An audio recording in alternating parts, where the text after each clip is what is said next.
Buongiorno a tutti ragazzi, bentornati sul canale. Siamo qui il giorno dopo di Napoli-Empoli, 2-0 per gli azzurri, ennesima partita vinta dalla squadra di Spalletti. Partita difficile, bloccata fino al 70°. Facciamo un'analisi della partita e diamo anche le pagelle a tutti i calciatori del Napoli, panchina compresa, e un voto a Spalletti come sempre. Prima di cominciare vi invito come sempre ad iscrivervi al canale se non l'avete già fatto e attivare la campanella delle notifiche, così restate aggiornati sui contenuti e possiamo discutere della Serie A insieme. Allora, andiamo ad analizzare la partita. Un Empoli che si sapeva è venuto a Napoli comunque sulla difensiva, cercando di riuscire a strappare un pareggio al Maradona. Ovviamente ci sta la partita dell'Empoli, ci sta che l'Empoli l'abbia preparata così.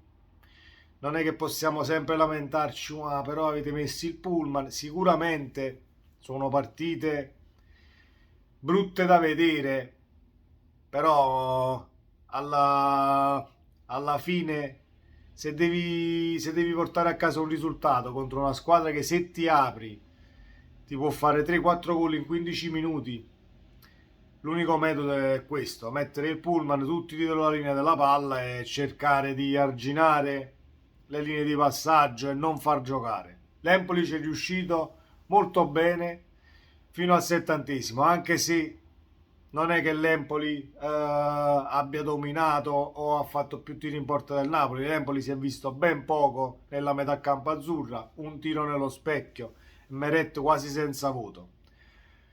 Però la partita non si sbloccava e non si sarebbe sbloccata secondo me se non ci fosse stata l'invenzione di Spalletti con il triplo cambio. Al 64°, entrano Zielinski, Elmas e Lozano e si spacca la partita. Lozano soprattutto ha spaccato la partita, perché su quella fascia avevamo inciso poco nel primo tempo con Politano, anche perché l'Empoli chiuso, e comunque se sei in condizione fisica e mantieni l'atleticità della partita, il primo tempo diventa difficile. Quando cali forse si creano un po' più spazi, e infatti Spalletto, come ha visto il calo fisico dell'Empoli, perché c'è stato al 60°, non puoi correre tutta la partita cercando di arginare tutte le offensive del Napoli. Cambiato, Elmas, Zielinski e Lozano hanno spaccato completamente la partita. Spalletti ne ha vista un'altra lunga, ci ha visto molto lungo anche questa volta e non ha sbagliato i cambi. Voglio rifarmi un attimo a una partita di tempo fa che Spalletti ha sbagliato la formazione, l'ha ammesso stesso lui, in Napoli-Lecce. Fece un turnover troppo ampio, mi sembra 6 cambi su 11, e l'ha detto stesso lui alla fine dopo la partita, e ogni tanto quando viene punzecchiato comunque lo ribadisce ancora che là c'è stato veramente un errore di formazione, anche perché io sono convinto che se quei cambi e quel turnover fosse stato fatto adesso, forse avresti vinto la partita con il Lecce. Era troppo presto, perché dovevano comunque ancora amalgamarsi bene i calciatori che entrano dalla panchina con i titolari.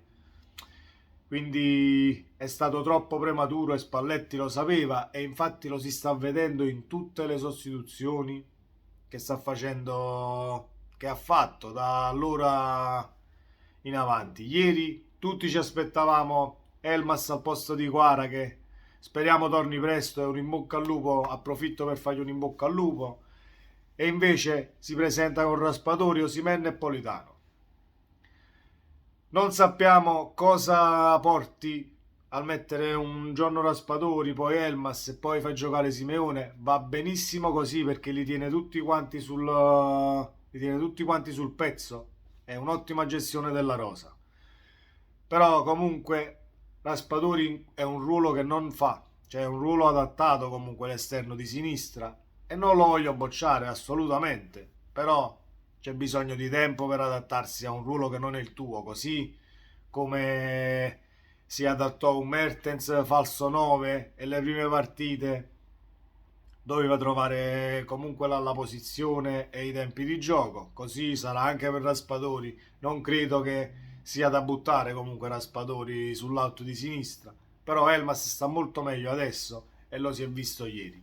Spalletti ci ha portato altri 3 punti, ovviamente sono sempre i calciatori che comunque scendono in campo e vincono la partita, però se l'allenatore ci vede lungo e azzecca le sostituzioni in partite così, riesce a scardinare anche una squadra che si mette completamente in difesa con tutti e 10 uomini dietro la linea del pallone. Fatto sta che il Napoli ha vinto 2-0 e ha allungato sul Milan, perché il Milan ha pareggiato 0-0 con la Cremonese. Altri 2 punti rosicchiati aspettando le partite di oggi. Vediamo un attimo le pagelle e diamo i voti a tutti i calciatori del Napoli. Allora, partiamo dal portiere Meret, un 6,5, un 6,5 così politico quasi, perché comunque poco impegnato, l'Empoli è stata quasi mai pericolosa. 6,5 a Meret, è normale amministrazione per il nostro portiere. Diamo un 6,5 complessivo a tutta la linea difensiva di Lorenzo, Ostigard, Kim e Mario Rui. Forse Mario Rui un po' più appannato, però tutto sommato più abbondanti della sufficienza tutti quanti. 7 meno ad Anguissà, sempre un perno fondamentale di questo centrocampo. 7 a Lobotka per aver smistato tutti i palloni e aver sbagliato praticamente, secondo me, un solo passaggio tutta la partita.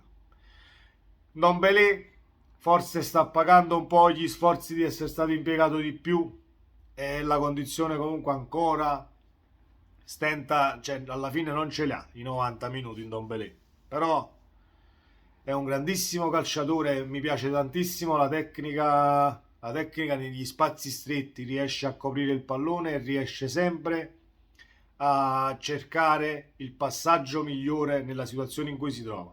Quindi un 7 meno a Ndombele. 6,5 a Politano, poco incisivo ma molto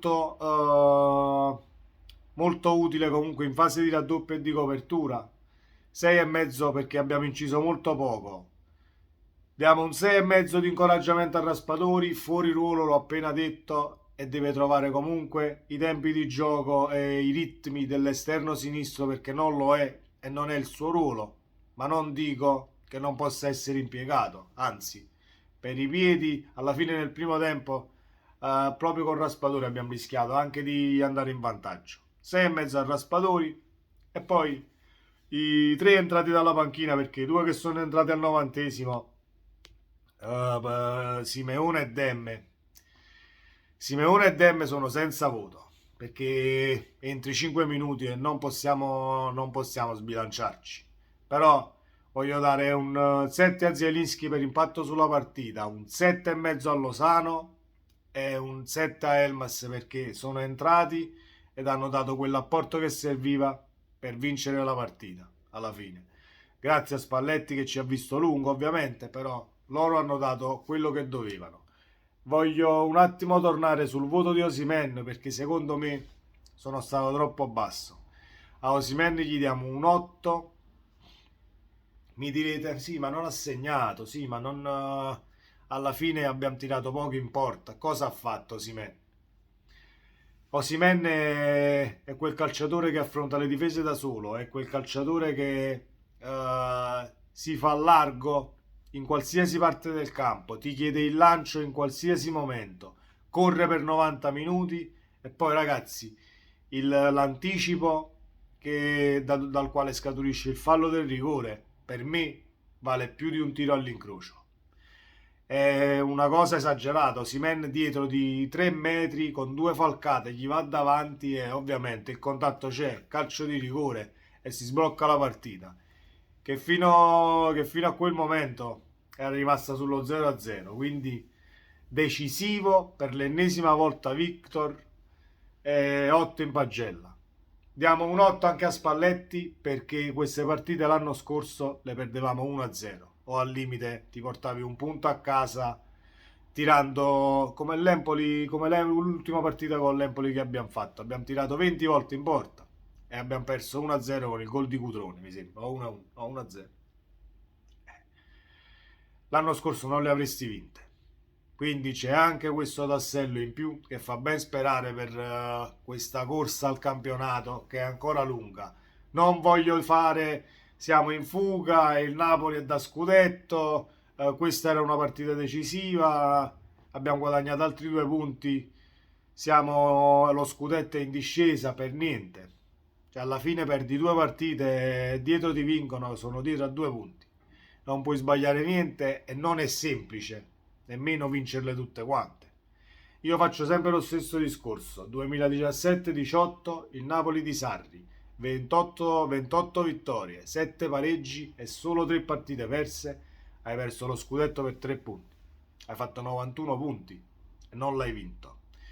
Possiamo dire sì, la Juve, la partita con il Chievo a Cagliari, Pjanic, tutti i falli, tutto quello che volete. Però la Serie A, soprattutto a Napoli, ha insegnato che comunque sono state poche quelle vittorie. Dobbiamo arrivare a 30 vittorie almeno.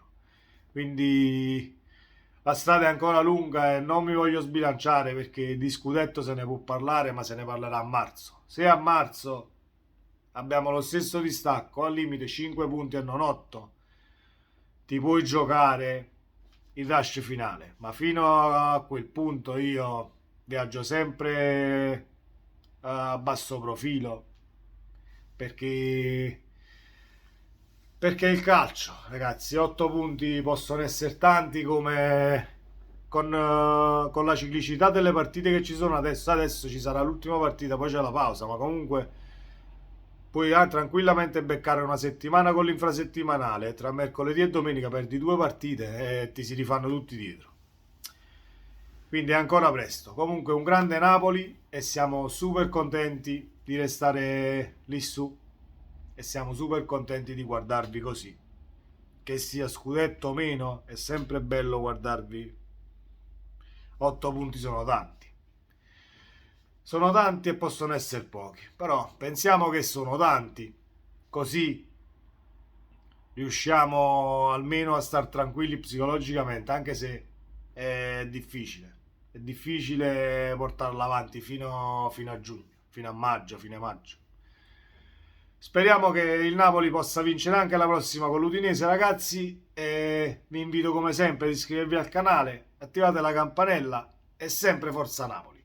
Ciao!